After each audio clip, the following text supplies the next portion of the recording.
프로파간다의 막장. 종말의 때가 무르익을수록 글로벌리스트의 선전, 선동, 저널리즘이 극성을 부릴 것이다. 이미 우리는 도가 넘은 프로파간다의 시대에 살고 있다. 원래 선전, 선동은 공산주의 국가의 전유물이었는데 이젠 서방의 언론에서 보편적으로 경험하고 있다. 지금 주류 언론은 사용하는 방식은 한쪽은 좋은 뉴스만, 다른 쪽은 나쁜 뉴스만 전하는 것이다. 지금 서방의 주류 언론은 선정과 편향된 뉴스를 공공연하게 송출하면서도 아무런 도덕적, 양심적인 가책이 없는 것처럼 보인다. 이는 요한계시록에 예고된 내용인데 세상이 막장으로 치닫고 있다. 온 땅에 기만이 가득하여 선을 악이라 악을 선이라 부른다.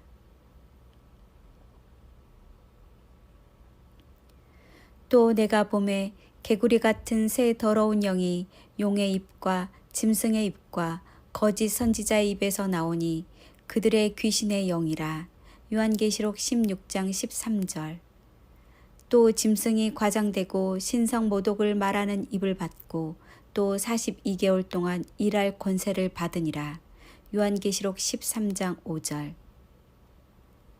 불법자의 특징은 속이는 자요 거짓말하는 자인데 악의 삼위일체가 인류를 속이는 일에 동원된다. 어둠의 왕국을 건설하기 위해 인류를 기만하여 세계 인구를 감축하는 과제와 자유를 제한하고 통제와 감시 정부가 주행되고 있다.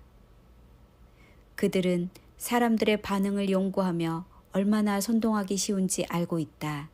실제 사람들은 진실을 확인하지 않은 채 맹목적으로 가짜 뉴스에 자극되고 선동된다.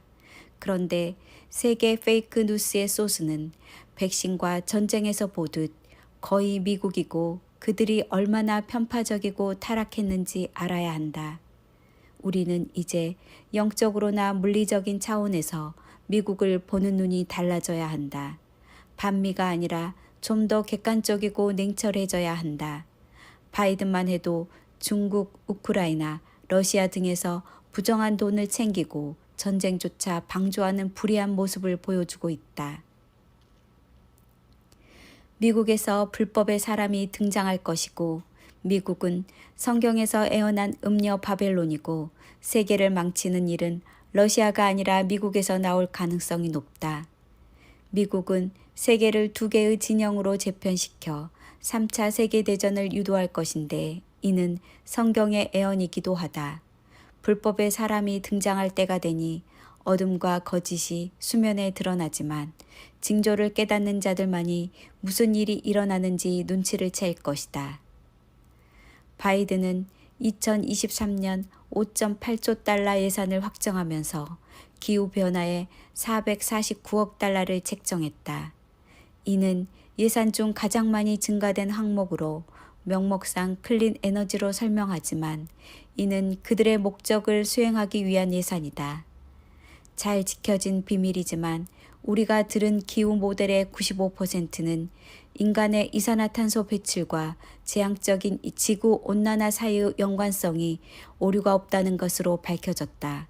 왜 그렇게 적은 증거로 유엔은 세계가 쓸데없는 기후변화 정책에 매년 수천억 달러를 지출해야 한다고 주장하는 것일까? 그들이 지금 기후변화 어젠다를 들고 나온 이유는 신세계 질서를 시행하기 위한 수단이기 때문이다. 장차 지구와 인류를 구원할 유일한 과제로 선정될 것이고 본격적으로 불법자가 등장하는 것을 목격하게 될 것이다. 기후변화는 사실이나 논리에 관한 것이라기보다 버블에 불과하다. 기후변화가 공룡을 멸종시켰다면 당시에 화석연료를 사용했다는 말인가? 나사는 기후변화가 이산화탄소나 화석연료 때문이 아니라 지구의 태양 궤도 변화 때문에 일어난다고 인정한다. 기후변화는 인류가 아니라 엘리트에게 남은 장사다. 기후변화는 백신처럼 아무 효능도 없고 다만 사람들의 저항을 점점 통제하는 수단으로 사용한다.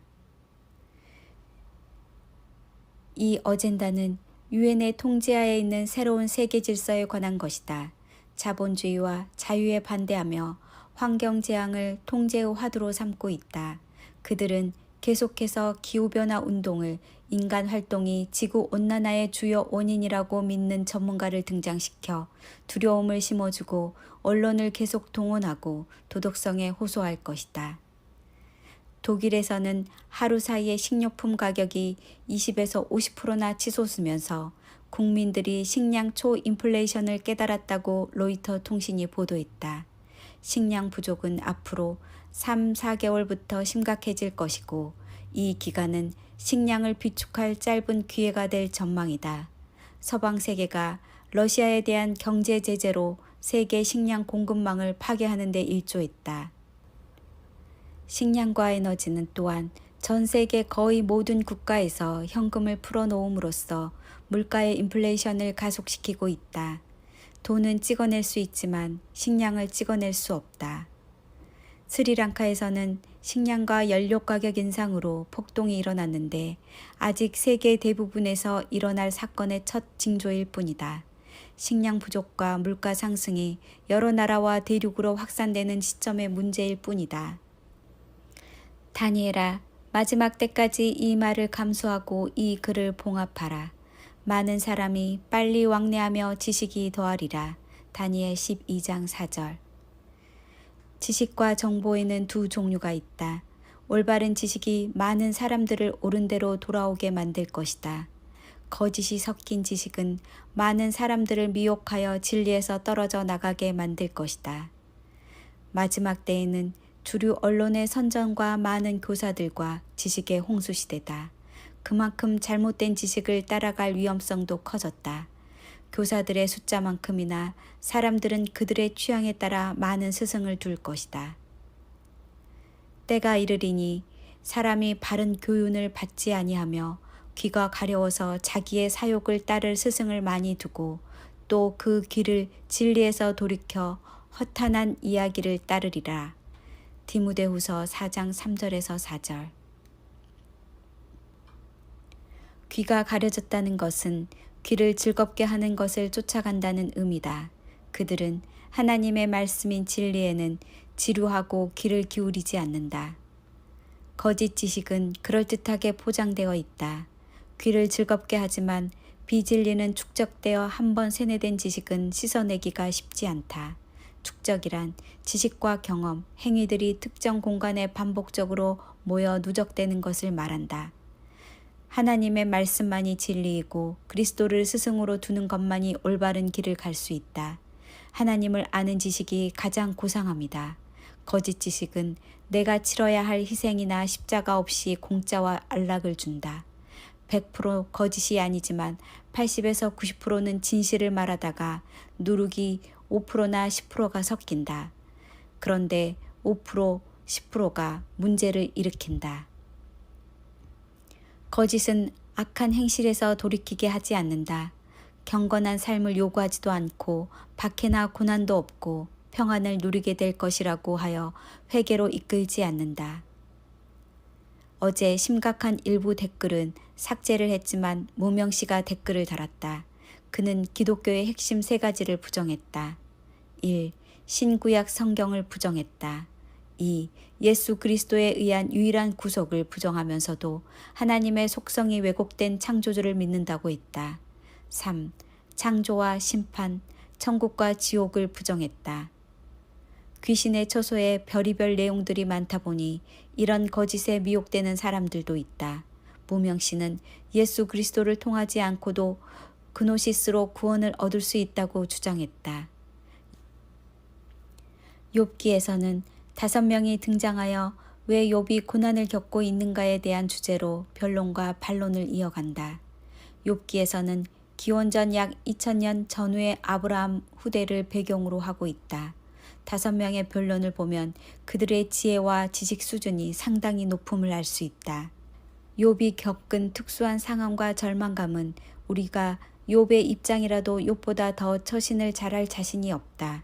욥에게 재앙이 내렸다는 소식을 듣고 위로하기 위한 3명의 친구가 찾아왔다. 욥의 상태가 얼마나 심각했던지 처음에 그들은 욥을 알아보지 못했고 7일 동안 아무 말도 할 수 없었다. 하나님께서 인정하셨던 욥은 당대에 흠이 없고 올바르고 하나님을 경외하며 악을 멀리하는 의인이었다. 욥이 재앙을 만난 후에도 현재의 처지에 탄식을 하지만 하나님을 저주하거나 그의 주권 자체를 부인하지 않았다. 욥의 세 친구들은 욥을 진심으로 위로하고 같이 아픔을 나누기보다는 인과응보적 관점에서 재앙은 죄의 결과라고 단정하며 욥을 더 힘들게 만들었다. 친구들의 변론은 욥이 만난 재앙에 대한 하나님의 속성을 토론하면서 한편으로는 흑백 논리로 욥을 정죄하는 오류를 범했다. 그들의 말이 다 틀린 것은 아니지만 그들의 말은 하나님의 섭리를 왜곡하는 중대한 실수를 범했다. 엘리바스는 가장 연장자답게 그나마 분별력이 뛰어났지만 불행의 근원을 죄로 보고 은근히 비난하였다. 수아 사람 빌닷은 욥이 자신을 의롭다고 주장하는 것에 처음부터 욥을 비난하는 말투로 책망하였다. 가장 나이가 어린 나아마 사람 소발은 예리하지만 오만불손하고 냉혹하게 욥을 죄인으로 몰아세웠다. 참관인이었던 엘리후는 세 친구보다 하나님의 주권적 섭리에 접근하지만 욥을 매정하게 비판한 것은 몰지각한 변론이었다. 욥은 비록 입으로 범죄하지는 않았지만 지나치게 자기 의를 내세우며 죽음을 갈망하고 하나님의 공의의 회의를 품고 회개하지 않았다. 다만 욥은 하나님의 응답을 갈망하면서 중재자가 나서서 그를 변호해 주기를 바랐다. 의인의 고난은 반드시 인과응보에 의해 정해지지 않는다. 완전한 인과응보는 사후에 일어나는 일이다. 하나님은 그의 백성은 훈련시키고 연단하여 성숙하도록 고난을 허락하신다. 욥에게서 하나님의 응답은 그 자체가 문제의 해결책이다. 욥은 하나님의 전지전능하심 앞에서 한낱 연약하고 무지한 피조물에 지나지 않음을 알고 입을 다문다. 자신이 지혜와 지식이 있다고 생각하여 교만했던 욥은 하나님의 질문에 하나도 대답할 수 없는 무지를 깨닫게 된다. 욥은 마침내 자신의 무지함과 교만을 깨닫고 회개한다. 하나님 앞에서 분노를 쏟고 자신이 의롭다고 하는 교만한 자들은 회개하지 않는다. 욥을 정죄하고 하나님의 주권을 왜곡한 세 친구들의 변론에 대해서 하나님께서는 숫소를 7마리나 드려야 할 정도의 큰 죄로 다루셨다. 하나님께서는 가장 연장자인 엘리바스에게 숫소 7마리와 순양 7마리를 번제로 드릴 것을 명하나 내 종 욥이 너희를 위해 기도해 주어야 할 것을 지시하셨다. 이는 세 친구가 내 종 욥처럼 올바르게 말하지 않았기 때문이라 책망하셨다. 내가 너와 내 두 친구에게 놓아노니 이는 너희가 나에 대해 내 종 욥처럼 옳게 말하지 않았기 때문이다. 하나님의 속성을 무명시처럼 왜곡하는 것은 신성모독으로 하나님께서 세 친구에게 노하셨다. 욥에 대해서는 그의 교만과 분노를 책망하시면서도 내 종이라는 말을 사용하심으로 애정을 감추지 않으셨다. 사람은 연약한 면도 있지만 하나님께서는 때로 상대적인 관점에서 보시는 것 같다. 욥은 그 후 140년을 더 살았고 거의 200살까지 살았을 것인데 수명으로 보면 아브라함 시대일 것으로 예상할 수 있다. 욥은 역경을 당하기 전보다 고난을 통하여 하나님을 만났고 더 성숙되고 온전한 사람이 되었다. 욥의 세 친구도 하나님의 주권을 더 잘 이해했을 것이다. 욥기서를 읽은 세대들은 그들이 처한 고난과 역경에서 위로를 받았을 것이다. 욥의 이야기는 해피엔딩으로 끝났다. 우리가 욥기서를 읽고 교훈을 받아야 할 것은 사람의 말이 그럴듯하게 들릴지라도 하나님의 뜻과는 다르다는 사실이다. 욥은 우리가 얼마나 무지하며 작은 지식을 가지고 교만하여 진리를 왜곡하는지 깨닫는다. 알지도 못하면서 주님의 뜻을 가리는 자가 누구입니까? 또한 우리는 교사들의 헛된 지식이나 주류 언론의 선전에 쉽게 부화내동하지 않아야 한다. 교사들로 나선 사람들도 자신을 겸손하게 살펴야 한다. 알지도 못하면서 내 계획을 어둡게 하는 자가 누구냐? 하나님의 뜻을 왜곡하여 가르치는 일은 심각한 죄로 다루시기 때문이다.